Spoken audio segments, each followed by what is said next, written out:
It is 2 o'clock. It is 2 o'clock. Welcome, everybody. You're supposed to say welcome. Welcome. We could be like a call to welcome. Oh, glasses would have been important. So we are calling the meeting to order now. Do we have an agenda finalization right here? Mayor, I'll do the roll call first. Thank you. I didn't know we had to do roll call. Councilmember Carnevale? Here. Councilmember Lamb? Here. Councilmember Gutierrez? Here. Mayor Pro Tem Gregory? Here. Mayor Ross? Agenda finalization. Charlie? I have no changes to the Thank you. It's a long way to get around to that. So we jump right into our City Manager's Department staff review. Mr. City Manager. And I'll just come up here so I can work the slides, because I'm going to do the first part of it. So welcome. This is the first in our series of workshops designed to give you a better understanding and feel for what is in or is going to be in the proposed budget for the next 2 fiscal years. That would be 25-26 and 26-27. We did this 2 years ago, and I believe actually even 2 years before that, but I know 2 years ago, and I found it really helpful. It gave the departments a chance to help explain to you all and to the community all the things that they do and the staffing levels and what is being proposed in the budget.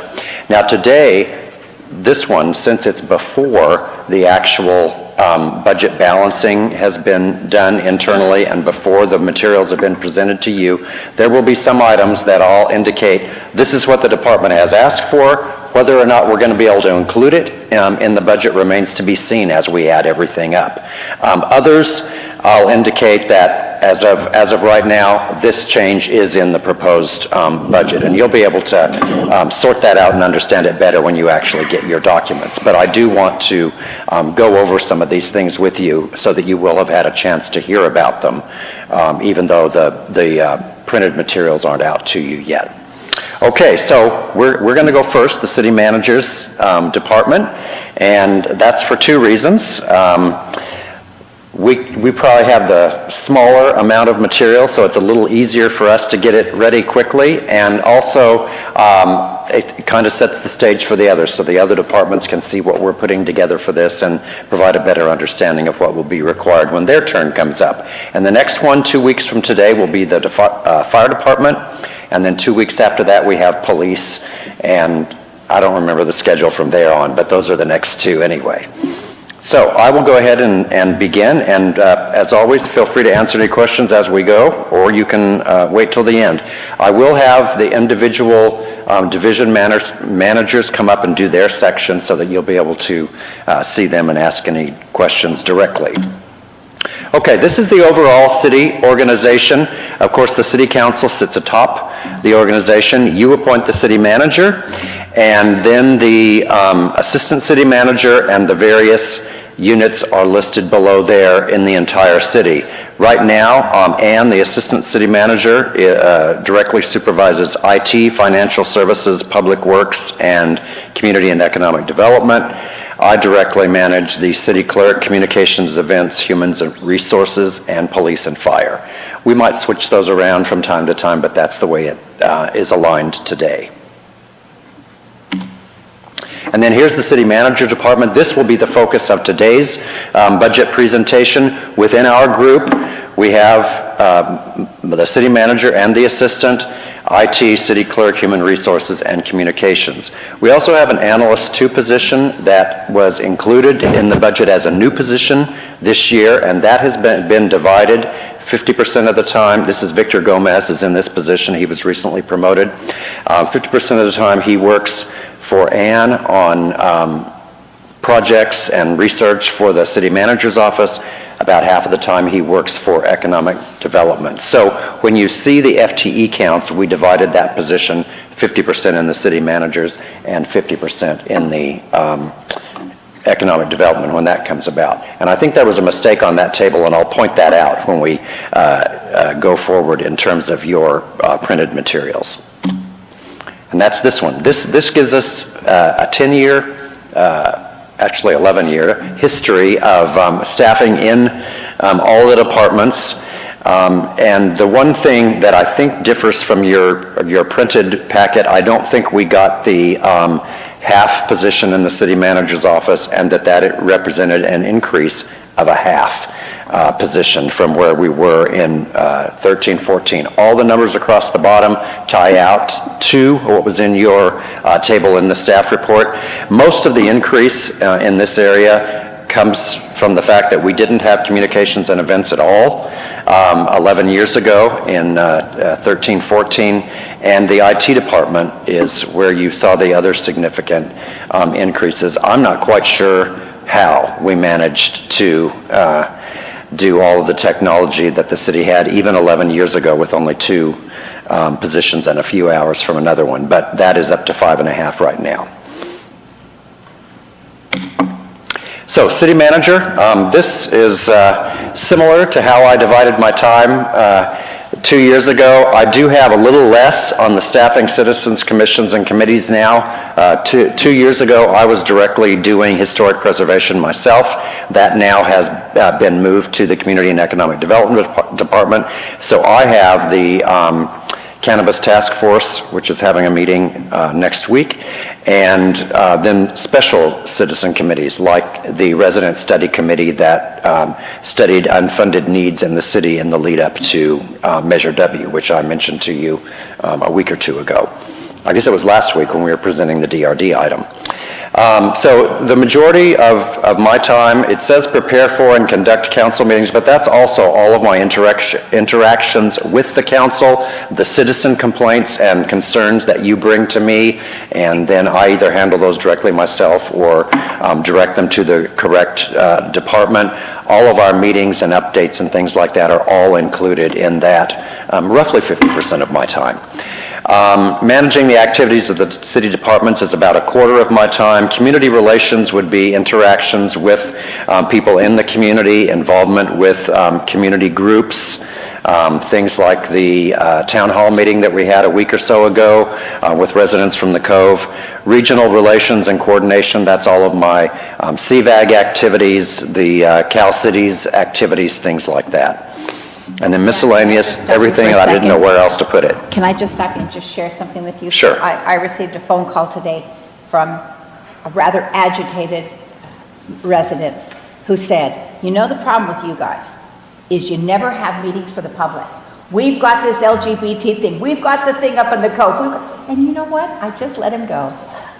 And it was so sweet at the end to go, you know, really just about a week and a half ago we did it. Anyway. And, So you know, hats off to you. this is why our communications and events function is so important. It seems no matter how much we communicate certain things, that we need more methods no matter how many we do, because people aren't aware of everything. But that's, I receive calls like that from time to time myself. The assistant city manager, similar breakdown. She spends more time directly managing the departments, having more of the ones where we've been focusing on recently anyway. But you can see the breakdowns are not that different.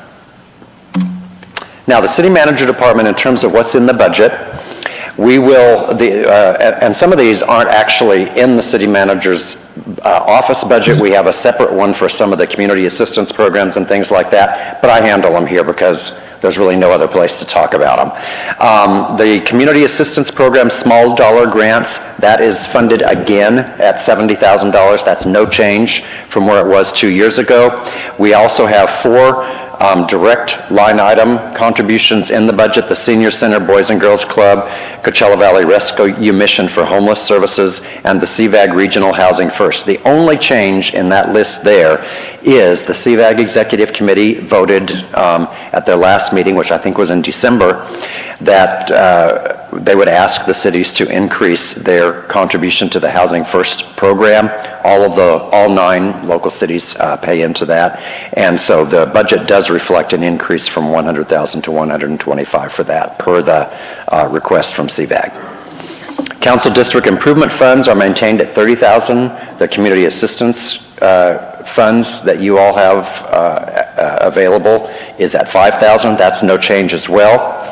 We did include funding for a community satisfaction survey to be conducted in late 2025. We last did that, comprehensive one, not tied to a ballot question or anything like that, in 2022. It provided important baseline data, and the decision at the time was, let's do this every 3 years. It provides important information as you go into your strategic planning. So that one is included to be done in late 2025 in time for the January 26 strategic planning session. Arts Commission grants programs remain. Those are at the existing approved levels, $20,000 for the grants, $30,000 for the art maintenance, and $10,000 for the Arts Commission activities and events. No change on any of those. And then we did receive requests. We have a 3/4 time position in human resources and a half-time position in IT. I did get requests from the departments for both of those to add the additional hours to bring them up to full-time. The hours would be mostly the cost because those are already benefited positions, even as part-time status. I don't know whether we're going to be able to include those or not, but those requests did come in.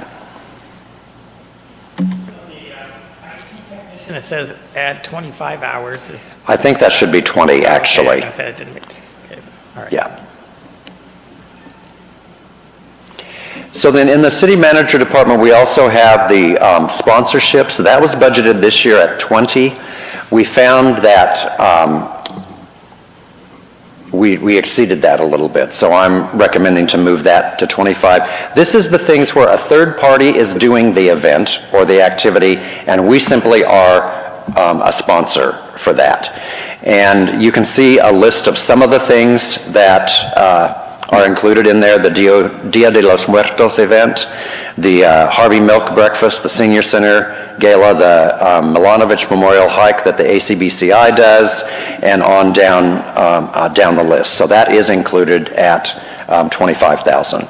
And then the Palm Springs International Film Festival, our sponsorship for that. It's a lot of money for that sponsorship, but I think nothing else brings as many people to our community and to the Mary Pickford Theater. And even people who don't come here, they see our material at all of the events there, and it's a hugely attended event. So I think that's a smart investment to continue that sponsorship. So may I ask, I see La Quinta State of the City event on there. Is there some reason why it's just La Quinta? Or? That was the one where we had a couple of council members that wanted to go to it that I paid for out of that. Okay, so these are just examples? These are just examples, so it might yes. change next year to something. If we had the same thing, I think in previous years we had one for the Rancho Mirage Chamber of Commerce dinner. So there are more than what you just see on this list. I see. Thank you. Mm-hmm.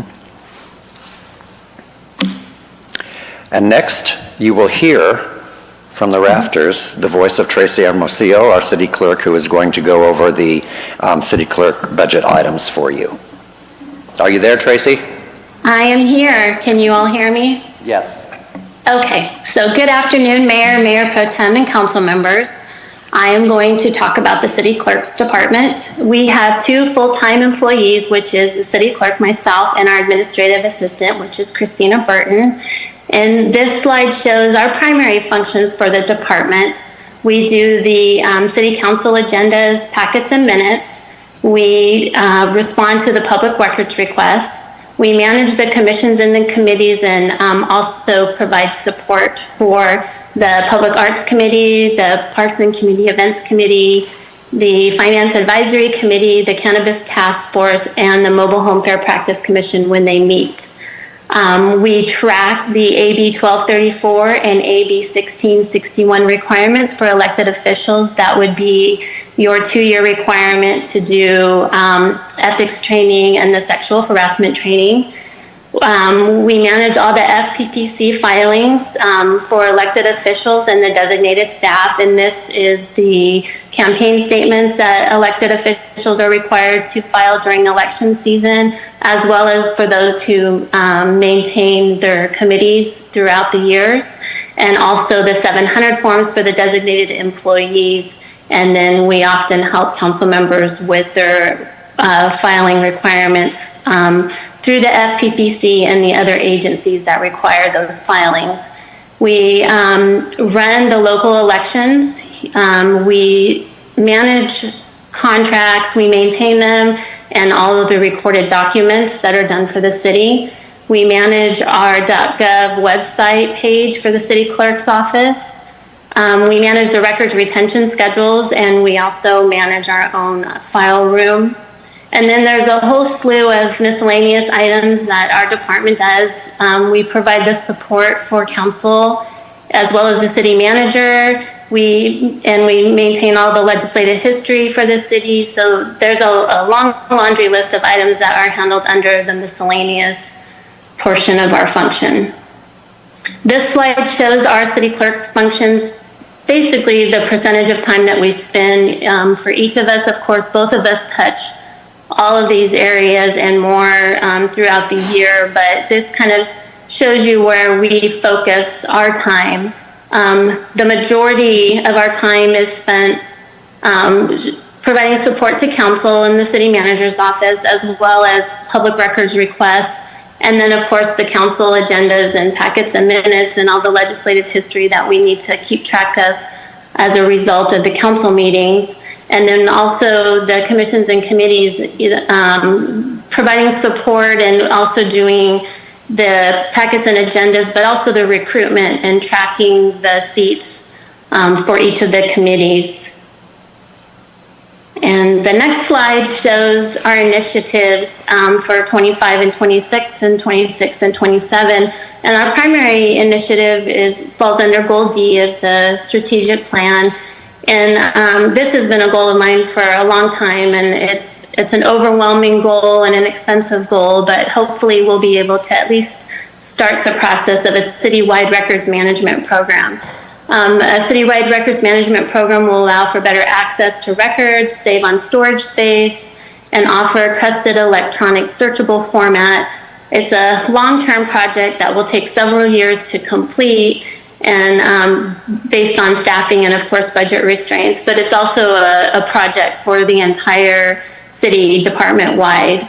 And then of course in 2026 we'll have our general municipal election, and we will be responsible for the preparation and running of an efficient and legal general municipal election in November of 2026, and this will be for council districts 3, 4, and 5 and the citywide city treasurer.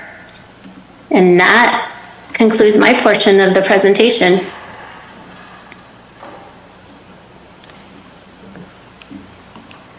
And now it's Human Resources.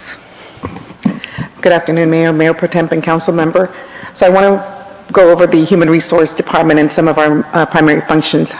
We have myself, HR Manager, and we have an HR Specialist, a Senior HR Specialist, and the part-time HR Assistant.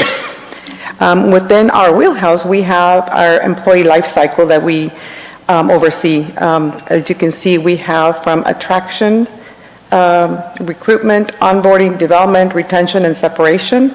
So this is the employee life cycle of all of our employees that come in, and one way or the other, we touch upon those. We currently have approximately 214 employees, 14 departments, and 161 retirees that fall into any one of these categories. Some of the primary functions, and these are not typically associated to one person. You know, a senior HR specialist can touch on 20% of a certain function, where the other person can touch on 5 and 10. But this is a breakdown of the timeline that we kind of use within our staff members. So for recruitment and classification, that usually entails full cycle recruitment, classification studies, position control, onboarding, coordination. It takes about 25% of our time. Benefits and enrollment, we have the benefit administration, leave management, FMLA, Americans with Disability, open enrollment. That takes about 20%. Administrative and support, we have records management, reports, general support, and employee recognition, about 15%. Labor relations, we have negotiations, contract interpretation, grievance management, meet and confer sessions, takes about 15%. Strategic planning and leadership, department strategy, budget oversight, policy development, about 10%.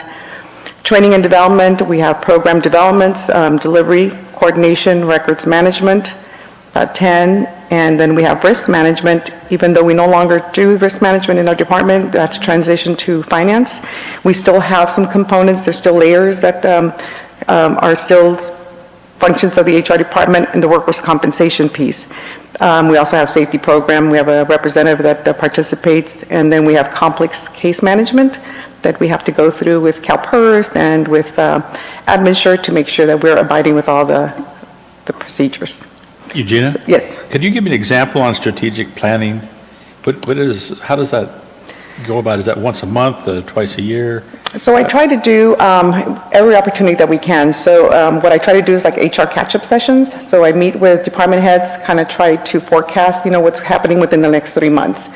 After the budget, we'll kind of sit down and figure out, okay, what were the changes for personnel staff? How are we going to put this, fill this in the recruitment plan so that we can strategize and have a plan for recruitment?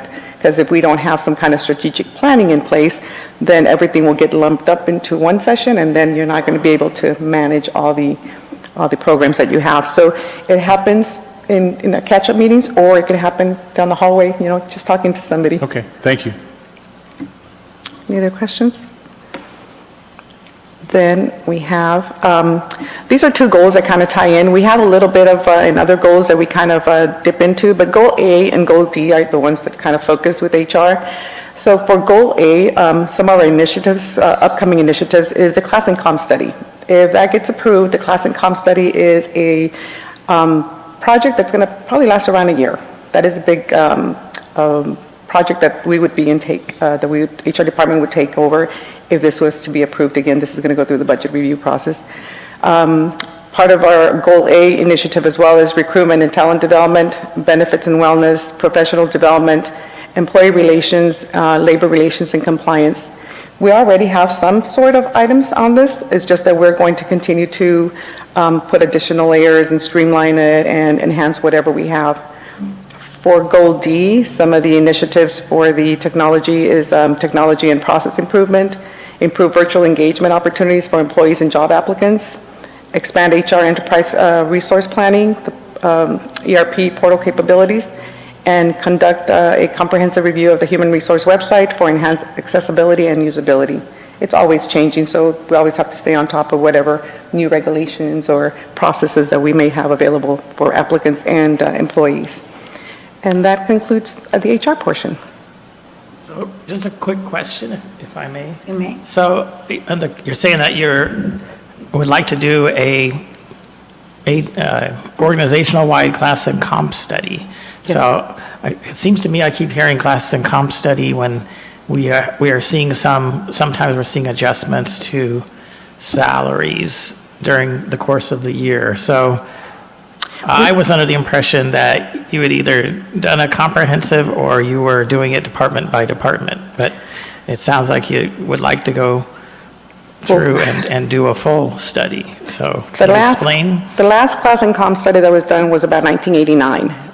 And of course, when you have 1989, for a couple of years, you have a nice foundation that you build on. Then after that, we've never had a department class and comp person that stays, within, that does the class and comp for every position. So I think we've been doing Band-Aid ever since. Well, I was going to say, you've done studies since We do 1989. study. It makes Well, it we sound do like when you independent. say that you haven't looked at any of the positions since 1989, and that's what I'm saying. During the course of the year, it's not unusual when we see, particularly in the non-rep, but sometimes others, when you see items come, it'll say, okay, this one needs to be adjusted because we did a Salary survey or. a compensation study of some type. So in my mind, that's a class and comp study, so. No, and yeah, so along the, every time a position opens, there's a vacancy, the first thing that we'll do is because that position might have been open for 10 years. So it wasn't, it wasn't really touched, maybe you'll review a couple of things here and there, but when you're recruiting, you want to capture the most recent information that's out there. So that is a time to review, and if we need to update and review the salary, that's how we're going to stay competitive. But we haven't been able to do that as a whole for this agency. The class and comp study would be the foundation for every department. But there will be, labor relations that's going to happen. We have to do meet and confers. What are we going to do with the findings? So it's a beast. It's going to be a project that is, but it will be something that will be beneficial for the organization, just to make sure that all the classifications are in line with the duties that the individuals, and the pay is compensable to where they're at. Okay, so how do you envision that, since this is, part of this presentation is to develop a budget? Are you going to be, and you started to say something about having a dedicated person to that, so are you going to look for a position that's dedicated to that, and it's going to be only for a year? Or would that be ongoing, or are you going to look to have some kind of consultant contract for some period of time? What are you going to be asking for in the budget, do you think? I'm going to be asking for about $200,000. So part of that is just based on, what other agencies have utilized.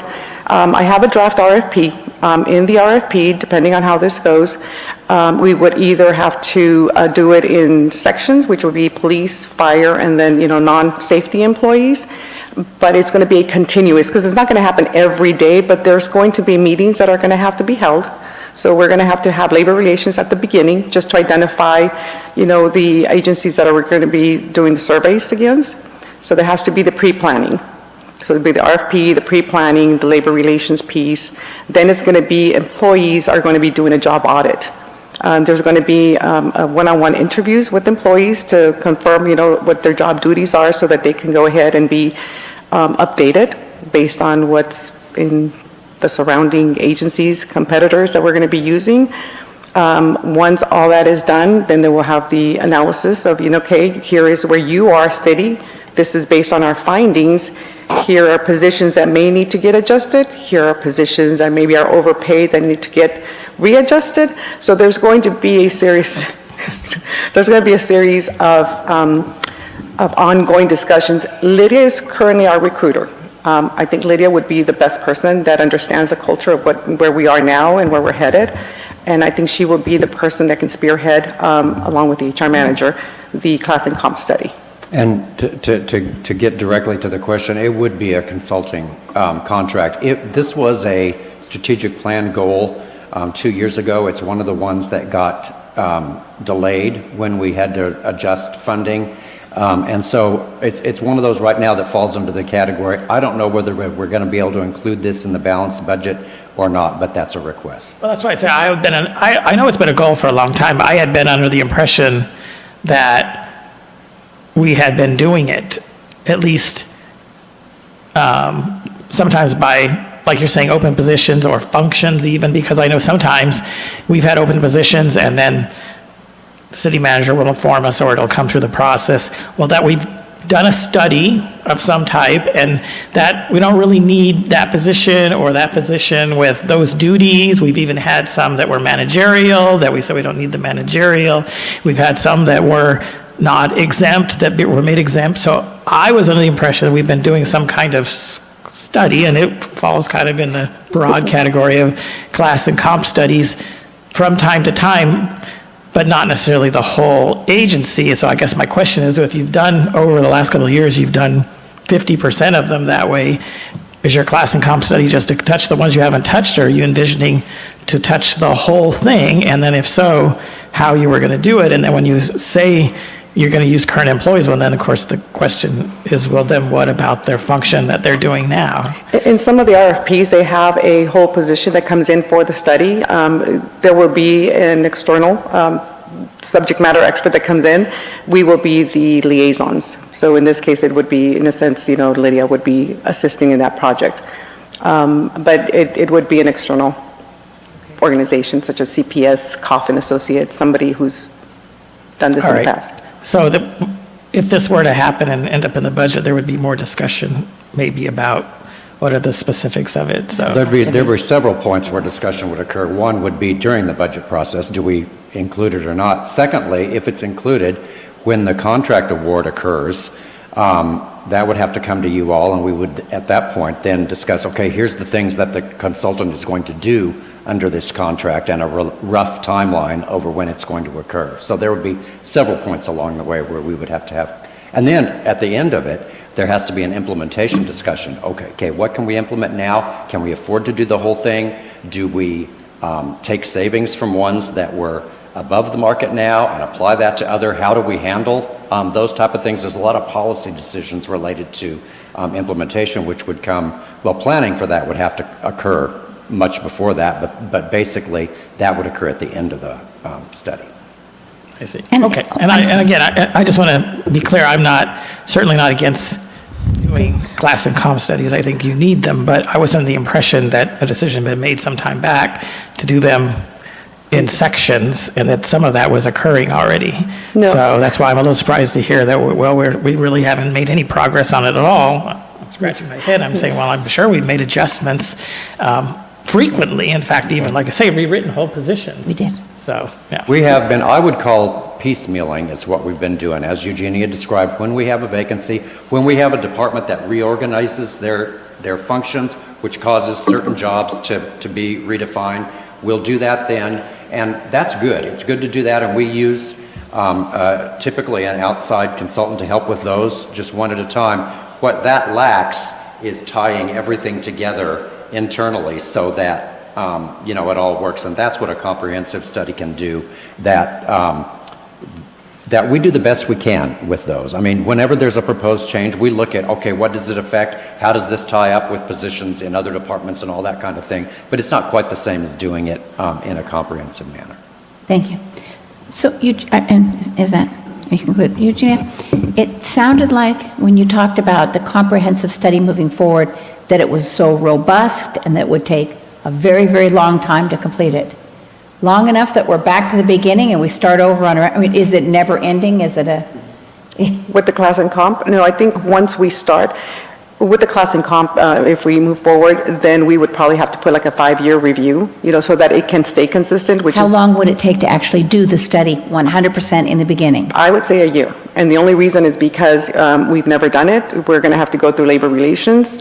There's going to be discussions for pre-planning, then the actual timeline for all the positions that we have, and then, like Charlie mentioned, the after effect. How are we going to, what are we going to do with the findings? Once all that is settled, it will be probably about a year. And then once we have that completed, I would recommend that we have a 5-year review so that we don't fall into the last time we did this was 1989, and here we are 2025. This way it can be kept up every 5 years. It'll be easier, it'll be, manageable, because it will have a review process. And we've already been building enough, policies and procedures to help maintain a structure. Thank you. Thank you. I know we'll circle back on this many times. Any other questions? I do have a question. Yes. Can you tell me how many employees do you have in your department and what are their duties? Well, we have 3.5 employees. We have myself. We have Anne Marie, who is a senior HR specialist.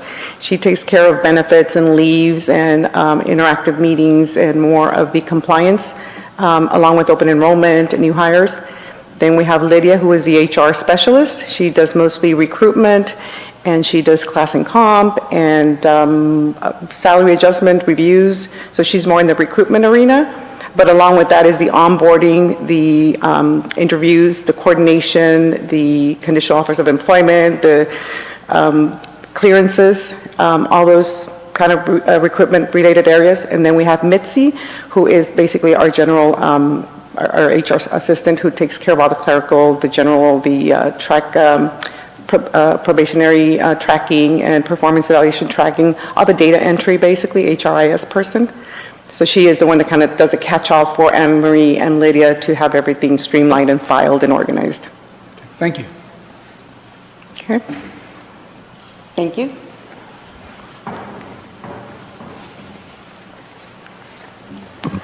He knew. Hey, good afternoon, Mayor Pro Tem, City Council.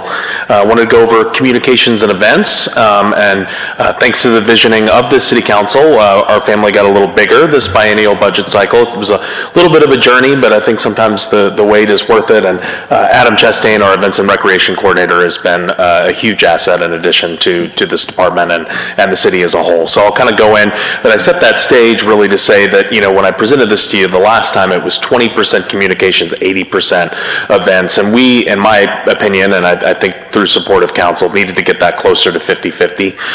And so to be able to communicate a little bit more effectively with our residents, and I can tell you, it's already been a busy media relations start to 2025. Having more time to digest that, to be a little bit more accessible to members of the media, those are the, putting out more video production, implementing our Civi Social strategic plan for social media, having that team, it's really opened up my bandwidth to be able to focus a lot more on communications, and I think we're just getting started. So I think you know most of this, but I'll roll through it quickly.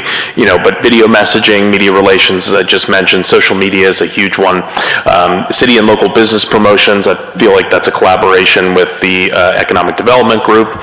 Speech and script writing and production of the city news. I would add website articles to that as well. I think we're trying to publish at least 3 organic content pieces to discovercathedralcity.com each week, so our subscribers have new content and know what's going on. And a lot of that obviously is dictated by council action and the exciting services that we have to promote. So fall and spring resident mailers, which continue to be some of our more popular publications as far as kind of having a how-to guide or it really is kind of we had a speaker at the last strategic planning workshop, not this one, but had mentioned that was kind of his introduction to the city and how nice it was to kind of get a scope of what the city offers throughout the year, which is a lot, and that really doesn't just focus on city communications, but also our nonprofits, and it's a really great collaborative approach that continues to be successful. The annual publications in Palm Springs Life magazine, we do 2 of those. One is Vision, which is a little bit more of an economic development focused publication, so I'll be working with Eric on the next one for that. And then the visitor guide, which is more PR, marketing, tourism, promoting some of our small businesses, restaurants, activities, things that you can do. And so those I oversee both of those projects. Annual business conferences, script and video production, that includes events like All Valley Mayors Luncheon, and obviously the big one being State of the City, which I'm getting ready to go into my video editing cave and get ready to get that for May, which will be another exciting event to highlight all the cool things that we're doing here in Cathedral City. And then the weekly newsletter, we call it Discover Digest, and that obviously is something we put out every Thursday. We'll have another edition out tomorrow. On the event side, still very intimately involved in events. I think Adam has taken on a lot of the paperwork responsibilities, being able to have more of a liaison with applicants, having faster responses, helping with our online implementation for SUPs, so now it's easier to apply online. We had too much of a paper trail. There's a lot of manual processes in place that I think had just become outdated, and so we've done, I think, a good job kind of moving into the 21st century with a lot of that. And so create, plan, and organize and implement city events, as we are doing that right now with currently Tastes and Sounds of Cathedral City, our LGBT Plus Days event coming up in a couple of weeks in March. So the 3 signature events, I think Tastes and Sounds is kind of moving up as a 4th, but the 3 signature events that really have the most allotted from a funding standpoint, but also from a logistical planning standpoint, are the Cathedral City International Hot Air Balloon Festival, Taste of Jalisco Festival, and Cathedral City LGBT Plus Days. Other events that are kind of on that next tier, like Snowfest and Halloween Spectacular, still city run and managed, but pretty sustainable as far as year to year, being able to put them together. It's not as heavy a lift as some of the 3 signature events that we've obviously hired third-party producers to supplement some of that work. Taste and Sounds of Cathedral City is certainly, like I said, moving up in that tier. State of the City, as I just mentioned, that really requires a significant lift from communications when it comes to script writing, helping to have a cohesive transition between the chambers portion of the program and ours, the video programming that goes into that, editing and shooting and all of that. Palm Springs Pride, Palm Springs International Film Festival, roll through some of these. I know the city managers mentioned a few of these. Mary Nutter Collegiate Classic, which is first pitch tomorrow with Mayor Ross. Stay home. It's a day off work. You don't even have to come to the pitch at all. Just sleep in. The Kids Summer Film Series, which is still a sponsorship component from the Communications and Events Department. Visit Greater Palm Springs. We just talked to them about renewing. We have an annual contribution to Restaurant Week to promote Cathedral City businesses. Eric and I we're both very competitive, and we were a little disappointed at the participation last year, so we're trying to reach out to more restaurants and get Cathedral City a little bit more on the map when it comes to that Restaurant Week. So the Harvey Milk Breakfast, Battle in the Desert, Homecoming Parade, all have components that my department handles. Each event requires marketing communications. Obviously, we have to get people out there to the events, but there's so much more to that, managing sponsorships, ticket sales, vendor contracting, media relations. I think we learned a lot about ticketing and that whole process with Leanne Rhymes. It was good to have a test to be able to put on a scale like that. So that's certainly something on the event side that we continue to maintain. And communications and events manager obviously also spends a lot of time on the amphitheater. So we continue to evaluate equipment and amenities needed. I think we're in good shape there. We always are looking to update and renew contracts for promotion of facility rental sponsorships and concession operations. That's the Mary Pickford Theater, who's currently in an agreement with us to do the concessions, and then Mercado Technological Solutions. We have a professional service contract for their performance, and I think they really showed their chops at Balloon Festival with some of the feedback we got from Leanne's team, which Leanne Rhymes, I'm acting like I'm best friends with her, Ms. Rhymes, we did receive really validating feedback that we were top-notch professional across the board, and that was internal staff too, not just Mercado, but wanted to give them a shout out for that. And then I think the SUP, the special use permit process, to be able to move that online, we're already seeing the dividends when it comes to efficiency, being able to respond faster. I think that's been great. And then the new marketing plan that I showcased to you for the amphitheater, which is well underway. So we have a lot of work to do, but we're excited about the potential and are optimistic about the growth of the amphitheater in the years to come. Webmaster, graphics designer, obviously discover cathedralcity.com. We went through a revamp on that website recently, but maintaining that. Cathedralcity.gov, we're in the process of developing a new website that we hope to present to you as a council. The police website, we still have some assistance there when it comes to publishing news releases or media advisories or updates. Kevin Lockwood on my team still assists them when it comes to that. Also assists the HR group with joincathedralcity.gov, which is our jobs posting site. CathedralCityAmp.com, making sure our calendar is up to date, making sure people don't book the same dates that are unavailable on the amphitheater. And then we have event-specific websites, and believe it or not, this is a lot less than what it was when I came here a few years ago trying to consolidate. I just think we have too many URLs for the staff that we have. And so Snowfest, Taste of Jalisco, a lot of these hopefully can continue to be managed by third-party producers that we bring on. But the Taste and Sounds of Cathedral City website, we felt the need to get a landing page for that as well, and then cathedralcitylgbtplusdays.com. I mentioned a lot of this already. I'll keep rolling along, but I think it's very important to make sure site software is updated, working closely with IT to make sure we do security scans on all of our sites. We have, authentication apps to be able to log into the site. Not anybody can just use a username and password, and so making sure that all of our plugins are up to date, I think, is really, really important. Investigating notices from the sites if we see something suspicious, which John and his team do a really good job anytime they get a heads up about anything. Maintaining and tracking usage data of all the sites using Google Analytics and some of the tools that we have available through WordPress and MailPoet, which does our newsletters. Publishing, as I mentioned, the news releases and press releases for CCPD, and then designing and implementing the weekly newsletter, which is about 2,000 plus subscribers currently. And then all the logos, all the designs, tastes and sounds, you see we have a new LGBT Plus Days poster, taking that on internally this year. We did all of the design work in-house for LGBT Plus Days, and so designing all of that for the events is very important, and including digital billboards. So now we have 2 additional billboards, well, one which is now back just up and running over by Cathedral City Auto Center, but we also have the Ford dealer a little bit up the way on 111. So we now have 2 billboards that are commercial that we can program our events. It's nice to be able to do that. And then obviously we have our Highway 111 billboard as well.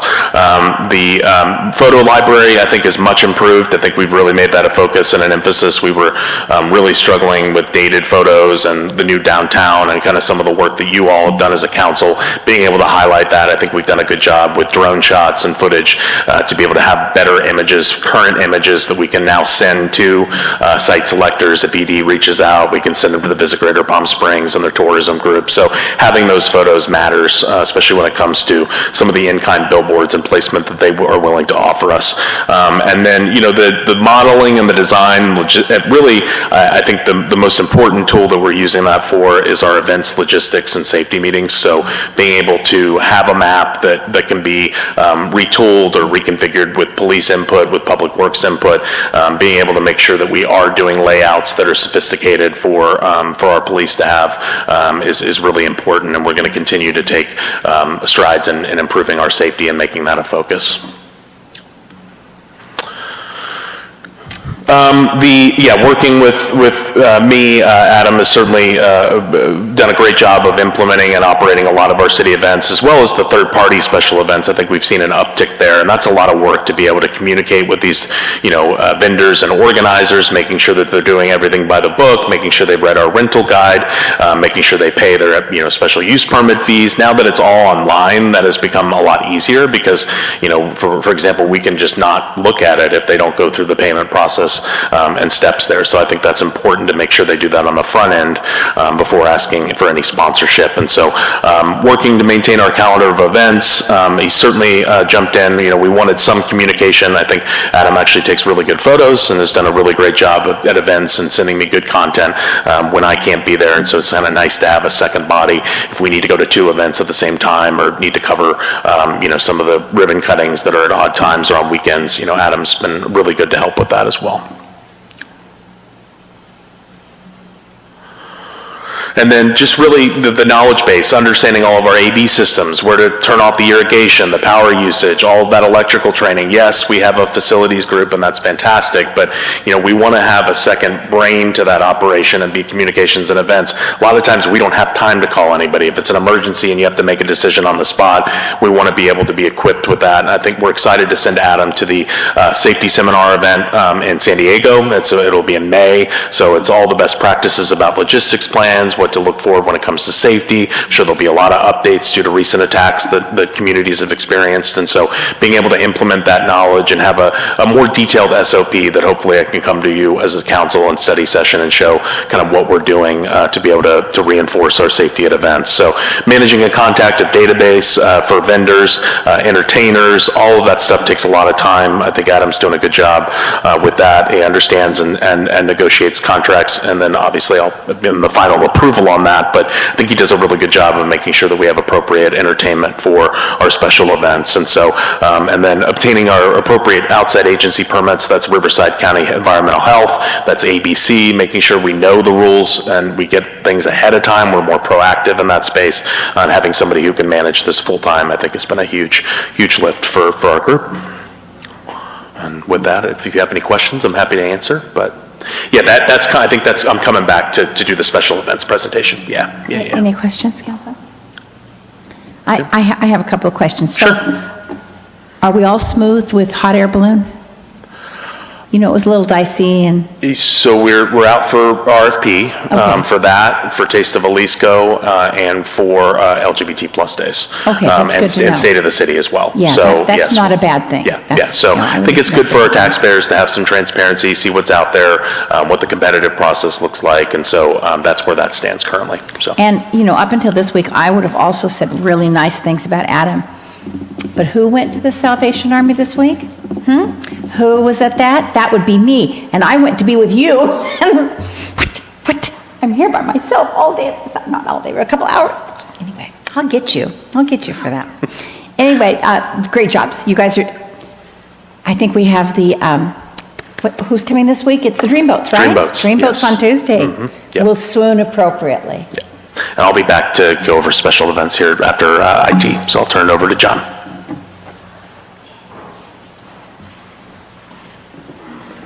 Good afternoon, City Council. The IT division is responsible for management, support, and securing of technology infrastructure, information systems, hardware and software, telecom, geographic information systems.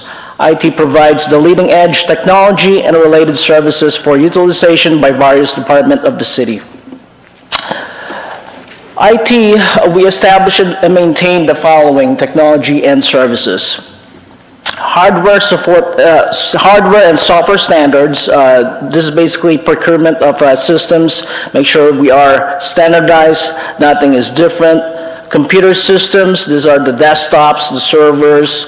Mobile devices, this is your iPad, iPhones, cell phones. Wired and wireless networks, this is anything that you plug in on the wall that is data or using the Wi-Fi, that's us. The internet and cloud technology, your web browsing, the internet, web applications. Cybersecurity, this is like the firewall, antivirus. Communications and collaboration, this is your phone system or any office application that has collaboration, like Teams and Zoom. Applications and databases, this is the like the Energov, the permitting system, business license, your financial management system. Geographic information systems, it's maps. Disaster recovery, this is like our backup systems. Physical access controls, this is like the camera, surveillance cameras, the controls to open the doors with the card key, your alarm system, and then the audio-video technologies being used in here in council meetings or conference rooms. These are the core functions of IT. Infrastructure management. Infrastructure is your network cabling, your fiber, your servers, telecommunications. We need to make sure that everything operates reliably and securely. We provide technical support and help desk, providing assistance or training to solve technical problems. System administration, like the Energov implementation, we need to make sure that it's properly configured, maintained, and updated. Cybersecurity, we need to make sure that we have the solution in place protecting the organization's data and systems from cyber threats. Software development and maintenance. These are software applications that we implemented going back to the Energov systems to have online services, to have better services to the community and meet the departmental needs. Data management and backup. Like I said before, we need to make sure we have a backup, backing up to the cloud, avoid data loss, and enable business continuity. IT strategy and innovation. Like last year or a couple of years ago, we have a vendor did an IT assessment and produced a 5-year master plan. That's one of this. Compliance and governance. We need to make sure that we comply with standards and policies related to data privacy and security. An example, we have connection to Department of Justice because we have the police department. We need to follow their security policies per DOJ standards. This is the IT org chart. So we report directly to Assistant City Manager. And the Chief Technology Officer, that's me, in charge of the IT operations and security. Below me, Senior Network Engineer responsible for the networks, servers, telecom, police systems. Enterprise Systems Analyst responsible for any office applications for daily use, such as the ERP system, the Energov system. Geographic Information Systems Coordinator, this is about the maps. And then I have IT technicians that help with the help desk and the desktop maintenance. So it's just a summary of the positions and functions. It's just break down in details. Now, this slide is about our request for the next budget cycle. This came from the IT Master Plan initiatives, and this was briefly discussed on our last month's council goal settings. The Microsoft 365 ID management and security is about protecting our account logins so that it's not going to get hacked. Firewall upgrades, we outgrown our firewall and it's slow and it's time to upgrade and properly size for our environment. The Manage, Detect, and Response Vulnerability Scanning Services, this is having a third-party cybersecurity service who is looking at our networks, our cybersecurity, preventing some malicious attacks or ransomware attacks. They will provide the 24/7 security operations center in a case of a security incident. The server room UPS upgrade, that's the battery backup. in our server room. And that's like 12 years old already, and the vendor does not support this anymore, and doesn't last long during a power outage. The Tyler Implementation Consulting Services, we have the ERP system, the EnerGov system. There's always improvements. There's always improvements on the financial management system, the HR management system. There's always improvement on how we do the permitting and business license. So we need help from Tyler Implementation to get us improving. I also have separate slides for this 3 if we need to. And then that's it. Questions? Like I mentioned in the HR. So yes, These, like I mentioned in the HR, are requests at this point, and as we do the balancing, then we'll determine, based on priorities, what we can afford to include this year, and I hope we can get it all, but we don't know that yet. Councilmember, you have a question? yes. So yes, on three things. So you have a $150,000 request for a firewall upgrade. So is that software? Or It's a hardware appliance, a redundant firewall. I'm going to go to my PowerPoint, the second one, to better explain this. Let's jump on the firewall. Okay, so right now, this is not meeting, our current firewall does not meet the current bandwidth and capability, because we're using a lot on the internet now. We got videos, we got audios, everything uses the cloud, complains about slow internet connections. So our firewall is a too redundant system. It's hardware. Inside the hardware, there is a software, and the software is the advanced threat protection on this PowerPoint slide, like the antivirus on the network, anti-spyware, intrusion prevention, and all of these things that protects the city from accessing malicious contents on the internet. see. So a lot of this would just be increasing the capacity, the hardware we have does. That is correct. All right. And then how about the other one time? Okay, so the other ones, I'm going to go back in here. These items are a subscription, since we're using Microsoft The products. other ones were the one time, was the server room. Oh, so the one time the server room, So you that's, talk about it doesn't last very long, but Yeah. on the facility side, we also have generators that come on. So That- talk that a is little bit correct. about that. we got too many systems now in the server room. We got the next generation 911 system, we got 911 recording and other radio system, and then you got the CVAG's traffic management system now in our server room. We got firewall, we got networking hardware in there. So it's a lot. In addition, we're also powering the dispatch, those dispatch computers. They got this desk that moves automated. They got the heaters on. So all of that is tied into our server room power. So are you looking for an upgrade that will keep it running, all of that running for a long time? Or is it just for a period of time until generators kick in? Yeah. Or are you not coordinating that? I'm hoping to have increased time, because right now it's about 5 minutes to 10. We're lucky it will be 10, but most of the time it's just 5 minutes on the last power outage. And it'll be nicer if we could get it at least 30 minutes or more on the timing.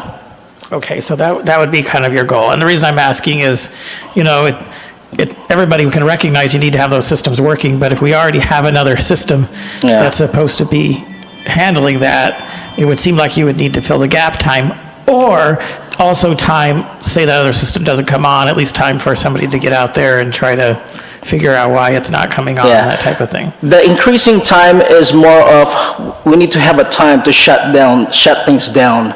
What happens if the generator don't work? Because all of a sudden, everything shuts down. We can get the database corruption, we could have file corruption. So that is not good. Right, yeah. So, I'm glad to hear you have a goal. It's not like an infinite goal, like could run it for days. You recognize that that's just not possible, that Yes. And we do have generators, so your goal, you're looking at is around 30 minutes? That's correct. All right. Or more if possible. All right, and my third item is that there was a request on the city manager slide that I don't see really anything here for a possible half-time increase in your IT technician. Do you have some type of, some type of initiative or additional work that they'll be doing? So currently, right now, we have one full-time and one that is part-time. And with additional staffing, like several years ago, we're only 2. And now, from that time to now, it seems like the staff is like double to triple per department. So all those calls increase, and we need help. So you're seeing a backlog now? That is correct. All right, thank you. Thank you. You're welcome. Any other questions? Thank you. Thank you.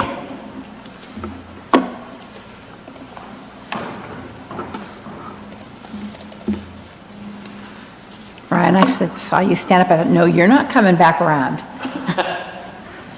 The next thing, Mayor, of course, we're as always, stand ready to answer questions at any time, but I did ask Ryan to provide a little bit more detail on the special event budget for the upcoming year. Or the upcoming 2 years. That's something that always seems to draw a lot of attention.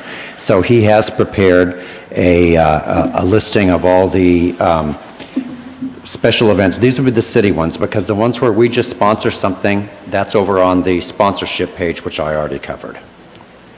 Thank you, City Manager. Good to see you again, Mayor Pro Tem and City Council. Yes, alluding to City Manager's feedback there, we took that into account last time I did this for the first time in the biennial budget. And it was really brought up as a great point of, just because we support, whether through in-kind or staff support or marketing proposals, we're not involved in running or managing or even have a financial obligation at some of these events. And so really trying to consolidate the ones that we are overseeing, that we are either overseeing completely or through the third-party event producer support that we've had for some of our big signature events. So wanted to kind of run through. So it is a lot more consolidated than running through several events, which I think were already outlined mostly on the sponsorship budget. So having that now carved out as a separate budget, I think helps our department quite a bit when it comes to kind of keeping track and managing all of these. So with that, the Kids Summer Film Series isn't really just a sponsorship. We do have an integral role involved in the marketing of that. It is a Parks and Community Events volunteer-led,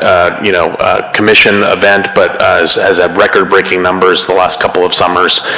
So really appreciate the hard work of, I think we have 2 in the audience, Vice Chair Antonia Beshu and Chair Aaron Highland behind me.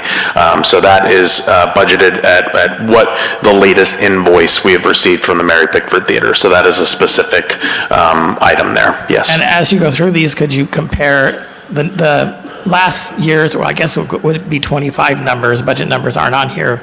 So if any of these are a increase, especially a sharp increase from, our current levels, if you would please highlight those. Certainly will, Councilmember, absolutely. And in addition to that, let's lump something else on. So I know like Snowfest, we had a large donation. And so if any of those are determinant on your budget there, if you'd let us know. Yes, so sponsorships all go back to the general fund, so we don't see that as a complete, but I mean, it is obviously trying to get costs back, recovery back to the city.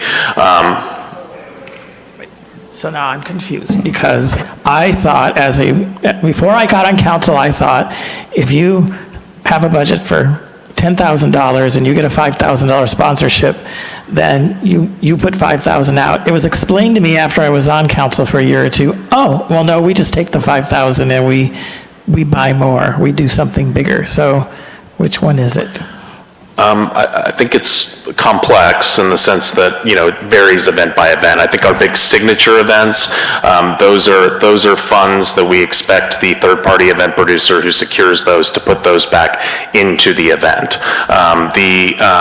What I'm careful of, just because we get, for example, Snowfest and even LGBT plus days this year is a great example. We've received thousands of dollars in sponsorship contributions from the community. That would be, I could work through that with finance, but my my understanding is that typically for city-run projects that we secure sponsorship funding for, that is usually attributed back to the general fund. So it would offset some of the costs sometimes. Correct. Well, and I'm not certainly against that. I think that's what the public kind of thinks happens most of the time, so, I encourage And we that. do work in that mindset of, okay, we have, a certain amount of money here where we'd love to get cost recovery. Like, for example, the Leanne Rhymes investment that you made, we were confident that we would get to 100% recovery, but we still thought, obviously through the proceeds of that is money coming back to the city. So I think it all ends up balancing the appropriate way, but it's not directly All attributed right, to well, the event. that's good to hear. It's because there has, like I said, it's been shared with me in prior to you, that it was often like, well, if somebody makes a big donation, well, we don't even consider not spending it. We spend it on something, and, which, as a taxpayer and resident, that disturbs me a little bit. Not that we wouldn't, if there was something that was thought to be needed Correct. or really would enhance the experience, that money, some of that money could be spent there. But there's nothing wrong with, at the end of it, saying, hey, we ended up with some unexpended sponsorship money that can now go back into the fund and then perhaps be used for something else or to offset like you're saying, a general fund expense. I think you're 100% on the right track. All right. That's how I would explain it. I wish I had explained it that way. Glad to hear it. Thank you. Yes, thank you, And Councilmember. just to follow up on that, then if somebody gives a specific donation for a specific plan, you use that money for that plan, that money doesn't go back into general funds. You say, you just throw it out there in the estimate. We need $5,000 to bring in an artificial telephone booth, kind of a thing. And then you end up not using it, or we get it at half price or something like that. How does that work? If it's a specific designated, Yes. appropriated purpose, then it would certainly go to that. For a great example is when Agua Caliente Casinos sponsors, they're a title sponsor for a couple of events, Cathedral City LGBT Plus Days and Cathedral City International Hot Air Balloon Festival. Their expectation is that money is used to amplify the event and to increase productivity and activities for the public. So I think that's how we would categorize it in that sense. But a lot of the others that I think would be smaller dollar donations that we'll attribute to the general fund. And at what dollar amount do we require a contract? That's a great question. And you don't have to answer it right now, but think on it, I'll circle back. Yeah, sure.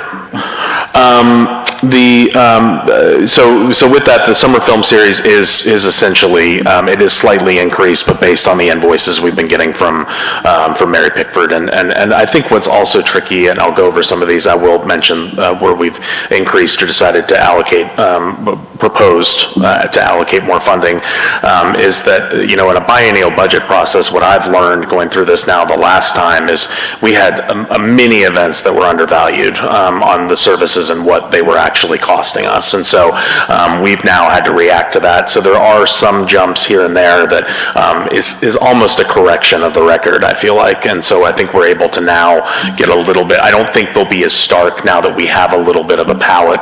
Adam coming on board, myself now being in the role for almost 3 years, of knowing, okay, this is going to spike, this stays relatively the same, this program funds itself. For example, the amount of money that the Banner program does bring back to, that essentially pays for itself. So that's a great example where $14,300 invested, and it's a pretty close, I think, if not all the way up to 100% of that contribution was received this year. So I'll kind of highlight that.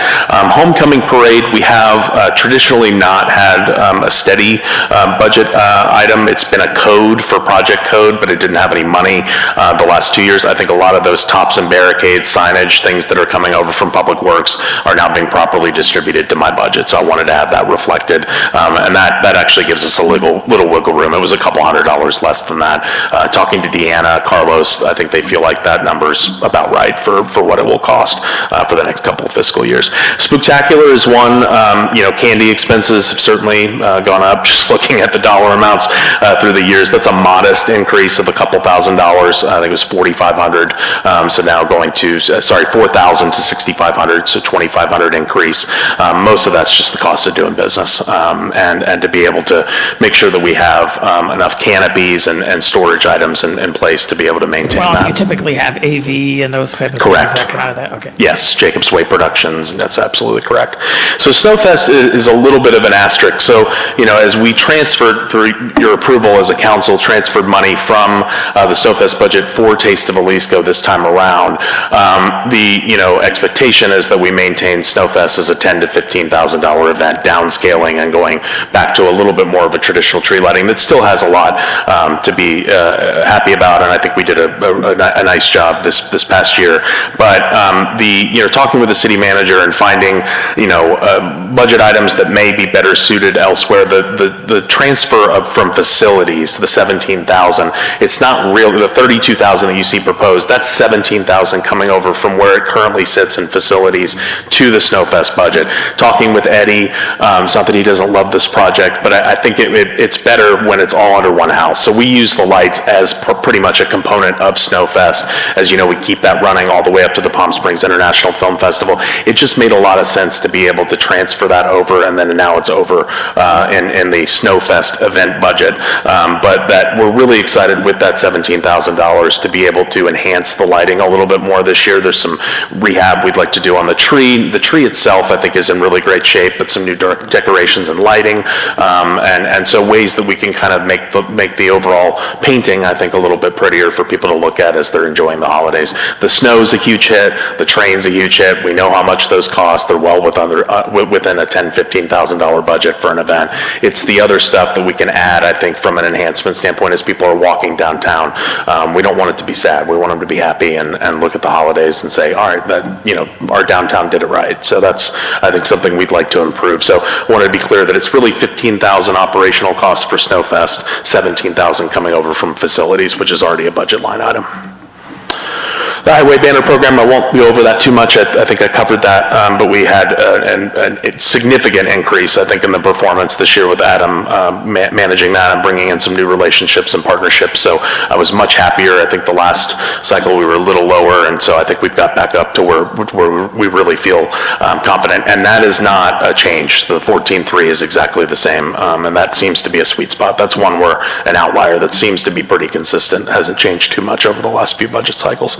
The Palm Springs Pride Parade, I know I've shared this with many of you on the council, but it's just $5,000 just to get your float in now and first half placement. So that really only leaves, really not, well, this went over budget because of that this past year. So I think being able to acclimate and look at the price now, okay, we would like to have at least $2,500 for our float to be able to give it some enhancements and make it look nice. We did receive sponsorship money for the decorations from the Roos Lounge. That was a terrific boost. So we won't rule that out again, but I think this, just when it's $5,000 just to get in the parade, and it's one that we really obviously value. I think similar to Palm Springs International Film Festival, I mean, we've got 125,000 attendees over a weekend. This is great exposure for Cathedral City. So we'll have an AV component to that too. We do. Right. AV components, yes. It's one of those things you need somebody loudly talking about Cathedral City. You do. Yes. You do. Absolutely. Absolutely. Ryan? Yes. I really enjoy going to it. It's a lot of fun. But one thing I really, really don't like about it is the walk back to my car. We start way up on Vista Chino and they drop us off on Talkwitz. You got to have a car for us, man. I'm getting too old to do that walk. Hitchhiking's illegal. I'm sure we could work on something with our fleet group, or I'll work with the city manager on that. I'm with them. We need a geezer mobile. Yeah. Yeah. So see what you can do on that for I'll see what I can do, council member. Appreciate that. Yeah. Taste of Jalisco, this really is just our normal 5% increase from what you already allocated from the transfer of funding from Snowfest to Taste of Jalisco. So that would be 113 in fiscal year 26 and 118 and 27. The Balloon Festival, a little bit more than a 5% increase. I think you were at 126.5. 100,000 obviously was for the headline act and performance, but we still wanted to go back to the baseline foundational budget of the event. And so we are recommending that goes up to 145, and then the increase in 27 would be 153. Do you not have any headliners on tap for next year?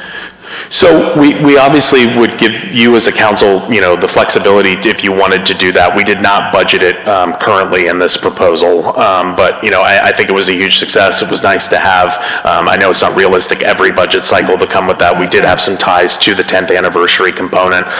We're hopeful that people will be forgiving that it's maybe not that big every single year moving forward, but we do obviously give you the flexibility if you wanted us. This is why we're here too, to get feedback from you all as a council. Well, and I too. can't speak for the council because we'll Yeah. vote independently, but I don't support something every year, but something substantive every year. It doesn't have to be a headliner. Sure, I appreciate that. Thank you, Mayor. It didn't pay for itself, right? It didn't. It did not fully, no. All right, I mean, was it close or was it just a fraction? No, it was certainly a fraction, So yeah. it's something that is some real money to put out every year. That's right. That would maybe be better off saving it for. We're special looking at events. 100,000, and I think we recovered 51,000 of that, so it was a little over half. All right. Yeah. so- If I could just make one comment, I really enjoyed the Leanna Rhymes concert, but I didn't realize how quick it was over before it actually started, and the band walked off 15, 20 minutes into, before she ended. Possibly when we review who's going to be doing it next time, maybe we get a little bit more information how long they're going to play, because I don't think she only played for about an hour and a half, if that. It was really short for about the money we, what's that? I think that is about normal. Yeah, she was contracted to 90 minutes. That's it, really? I haven't been to a concert since, Dean Yeah. Martin, so I don't These are know. mobile. Yeah. I get your point. We Yeah, I can mean, the certainly. band left a little bit, she Yeah. just sat there and talked a little bit, but she was fabulous, great pipes, Sure. really enjoyed it. But Emily just West my- was great too. so- Yeah, absolutely, that's just my opinion. Yeah, no, I appreciate that, council member. That's great feedback. And I just wanted to comment that, in my neighborhood, they just absolutely, the socks were blown off. They thought it was wonderful that Cathedral City, had some big name and some big brouhaha around the amphitheater, because they love the amphitheater. Yep. And it really highlighted it to the whole community. They thought it was a winner. That was the feedback. Appreciate that, council member. Thank you. And I think if I could just add one thing to that, one of the things that we learned in getting feedback from her organization was that, we learned a lot about how to do this. So in the future, whether it's every other year or once every 5 years or whatever, if councils, you all or future councils decide they want to do something, I think we have a lot better understanding now of what's necessary to do that. And we've even talked about, having a group that does concerts, Live Nation or somebody like that, actually, rather than try to do all the ticket sales and things like that ourselves. So I think having had that experience, and we got pretty positive feedback from her organization, I think that positions us so that if you decide you do want to do something in the future, it can be even better than what we did before. Thank you, City Manager. Yeah, that's great. And wanted to move to, so this is really the only new proposed event, and it's really kind of just a seasonal component of an event that is already in the rotation. But I've received feedback from some of you about a fall Tastes and Sounds of Cathedral City series. So I did put it out there for what we think it would cost. We did a transferal from Tejano Music Fest. If you remember the iteration of Tastes and Sounds, it was really that budget moved over to Tastes and Sounds.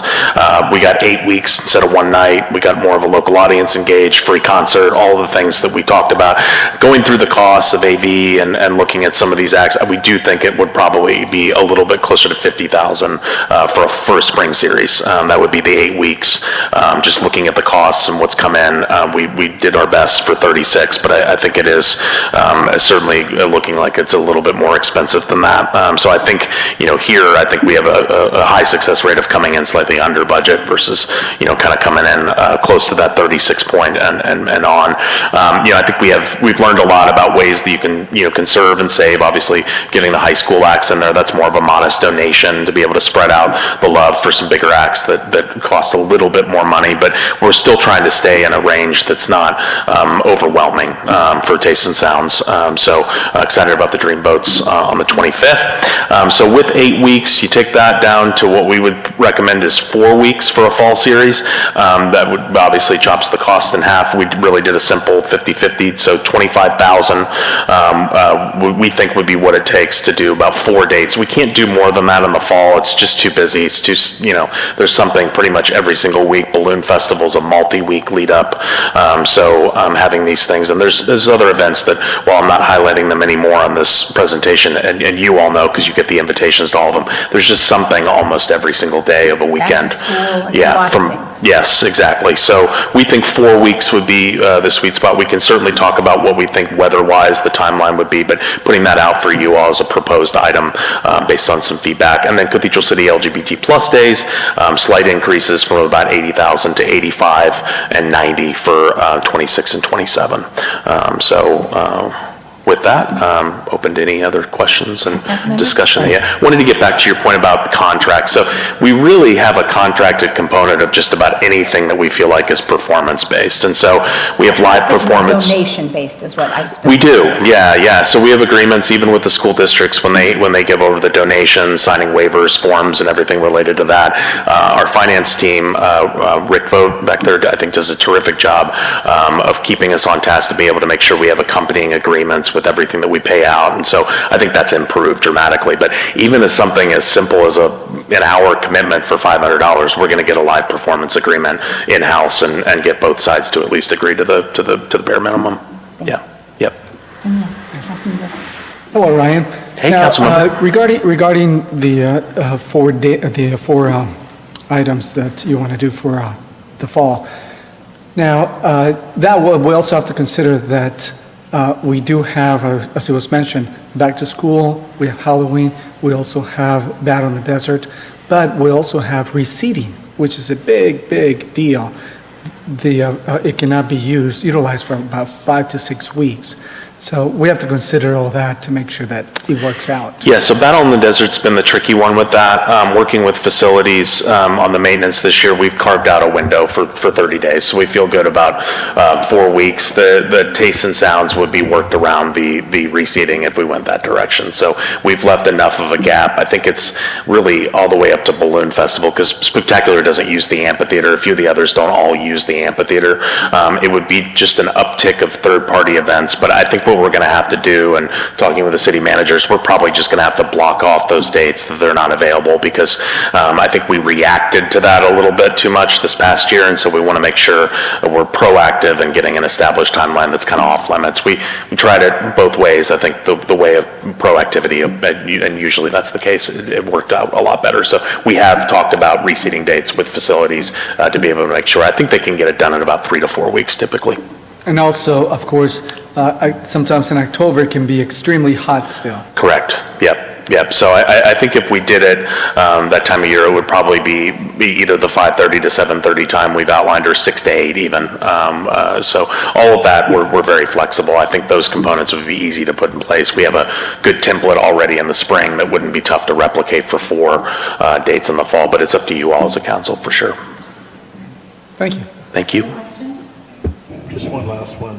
We build everything around music, maybe, and I don't know what family comedians, entertainers would cost, but that might be something to look at too, because down in Los Angeles, you got hundreds of comedians that are locally not living, don't have to come in from Mississippi or Tennessee, where she's from, so it doesn't have to be music. Let's see if we could broaden some clean comedians. Yes. Dark stuff, man. You don't want Eddie Murphy? No, Eddie Murphy. Well, some of his stuff is probably pretty good, But just maybe check that out. No, I think comedians is a great suggestion. I've also talked to Charlie about, potentially like an open mic night. Maybe we get one of the pianists in town to go over in the amphitheater. Everybody gets a stage. I've also talked to Adam a little bit. It's all preliminary, just ideas in our heads. But, like a Coachella Valley's Got Talent, kind of mimicking the America's Got Talent theme and doing things like that in our amphitheater that could obviously have charitable nonprofit components to it as well. So, but I think and you mentioned one not too long ago about food festivals. I think that's an area where we can be competitive as an amphitheater. So a comedian, I think, just added to the list. So we've got the capability to do it. Yeah. So let me ask, this Yes. isn't part, but I see we have a couple of our Parks and Community Events Commissioners in the back, and they have a number of events that even some that you've that, interweave with yours. Sure. Some movies in particular. When is their budget going to be presented? And it's not part of this, because I see you have the Arts Commission budget in Yeah, here, but. the Arts Commission one falls under the city manager's office. The Parks and Community Events falls under Public Works. They're the staff, so that'll come up in there. And right now, the plan is to keep their budget at 10,000, just like we did for the Arts Commission. All right, but they'll have a chance to give some input when Yes. it comes to, so it'll be with the Public Works presentation. All right, thank you. Thank you.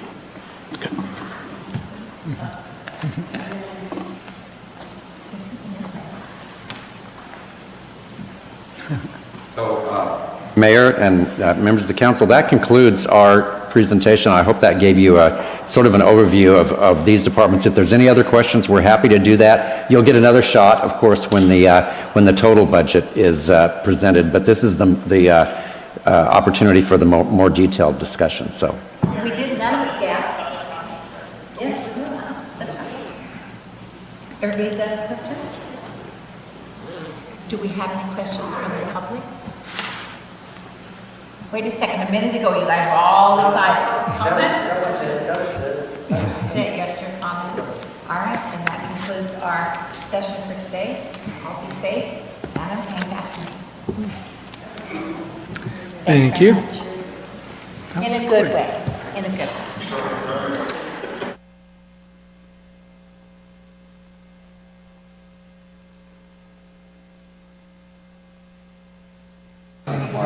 We'll put